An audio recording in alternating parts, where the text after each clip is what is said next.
Antoine Fuqua's remake of The Magnificent Seven is nothing short of incredible. This story about a ragtag group of outlaws taking back a small town from an evil corporate company run by a man with only himself in mind is thrilling every step of the way. The film begins with a scene of terror.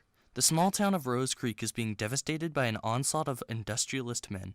All the hardworking farmers in the small town want is to peacefully live their lives, but the evil Bartholomew Bogue doesn't care. His only love is money. Because of Bogue taking over the town of Rose Creek, many people were forced to pay lots of money to get their rightfully owned land back. One of the people in town decided that it would be best if she went and tried to find any sort of help she could get to try and get the town back from Bogue. Emma Cullen, played by Haley Bennett, is the woman that went to find help.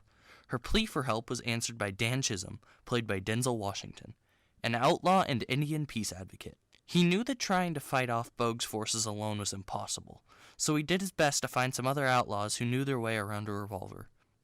He mustered up 6 other men who didn't care if they lost their lives, just because of the fact that if they succeeded, they would save a town and become rich from gold inside the town's bank.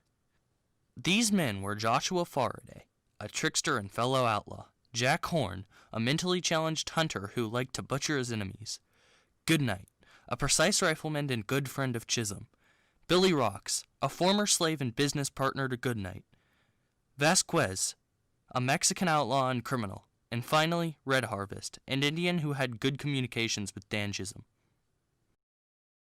The story in The Magnificent Seven is your generic outlaws versus a modern America story. What makes this film unique, however, is the dynamic of its main cast of characters, paired with thrilling action sequences. Western movies have a tendency to follow a rigid progression path with its story, and that starts to feel a little samey after a while. The Magnificent Seven strays away from that rigid and linear progression path in favor of a more exponential one. While the film starts off a little slow, the pacing quickly picks up once all the main characters are introduced and added to Dan Chisholm's party. The characters in this film are probably one of its weaker aspects.